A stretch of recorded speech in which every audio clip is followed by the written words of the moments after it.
Praise the lord. యేసునామ స్మరణ అనే ఉదయకాల కార్యక్రమానికి మీ అందరికీ ఆహ్వానం. ఈ ఉదయకాలం ఎలాగున్నారు?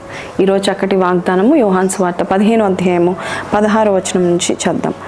మీరు నన్ను ఏర్పరచుకొనలేదు, మీరు నా పేరట తండ్రిని ఏమి అడుగుదురో అది ఆయన మీకు అనుగ్రహించినట్లు మీరు వెళ్ళి ఫలించుటకును మీ ఫలము నిలిచి ఉండుటకును నేను మిమ్మను ఏర్పరచుకొని నియమించి తిని అనే గొప్ప వాగ్దానం దేవుడు చెప్తా ఉన్నాడు. యేసయ్య మనల్ని ఏర్పాటు చేసుకున్నాడండి. ఎందుకు అంటే మనం వెళ్ళి ఫలించడానికి, గొప్పవారిగా అవ్వడానికి, అలాగే ఈ ఫలము నిలిచి ఉండడానికి, అలాగే మనం ఏది అడిగినా అది మనకు దయచేయడానికి దేవుడు మనల్ని ఏర్పాటు చేసుకున్నాడంట.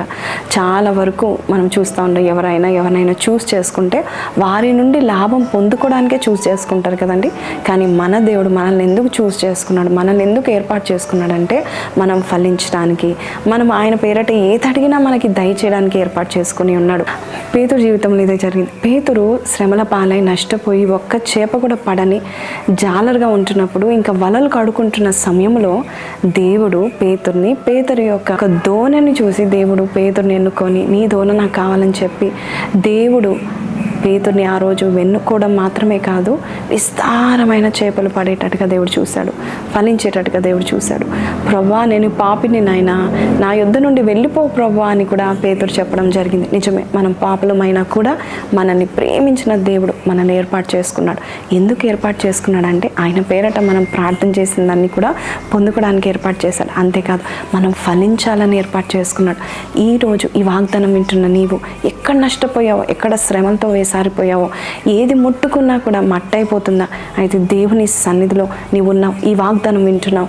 దేవుడు చెప్తున్నాను, నేను నిన్ను ఏర్పాటు చేసుకున్నాను, నేను వస్తున్నాను, నీ దోణ ఎక్కుతున్నాను, నీ జీవితంలో నేను అడుగు పెడుతున్నాను, వెంటనే నీకు విస్తారమైన ఫలభరితమైన జీవితం ఇస్తాను అని దేవుడు ఈరోజు ఈ వాగ్దానం ద్వారా చెప్తున్నాడు. అంతేకాదు ఈ ఫలం నిలిచి ఉండేటట్టు నేను చూసుకుంటాను అని దేవుడు చెప్తా ఉంటున్నాడు. పేతురు పేరు మారుమోగింది, పేతురు పేరు మార్చబడిందండి. సీమోన్ అనబడిన ఈయన పేతురుగా, కైఫాగా, సీఫస్గా పిలువబడ్డాడు.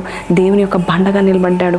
ఎంతో గొప్ప పేరునిచ్చాడు, ప్రఖ్యాతినిచ్చాడు, గొప్ప పనినిచ్చాడు. ఈరోజు నీ జీవితంలో కూడా ఫలం ఏంటో దేవుడు చూపించడానికి నేను ఏర్పాటు చేసుకున్నాడు. గొప్ప ఫలం నువ్వు చూడబోతున్నావు అని నేనైతే నమ్ముచున్నాను. అందుకనే ఈ వాగ్దానం వింటున్నావు. ఈ వాగ్దానం మీతో మాట్లాడినట్లయితే చిన్న ప్రార్థన చేస్తాను, కళ్ళు మూసుకొని ప్రార్థన చేద్దాం. పరిశుద్ధ మహోన్నతుడగు తండ్రి, నిజమే మేమైతే మిమ్మల్ని ఏర్పాటు చేసుకోలేదు, కానీ నీవు ఏర్పాటు చేసుకున్నావు నాయన. మేము ఫలించాలని, బహుగా ఫలించాలని, ఎక్కడ నష్టపోయామో, ఎక్కడ శ్రమల పాలై దీనులమయ్యామో, ఎక్కడైతే మాకు ఏది జరగదని మేము అనుకుంటున్నామో ఆ పరిస్థితిలో నీవు మమ్మల్ని చూచి మా దోణలో ఎక్కి అయ్యా తండ్రి యేసే నీ కార్యం చేయడానికి మమ్మల్ని ఏర్పాటు చేసుకున్నందుకు నీకు వందనాలు.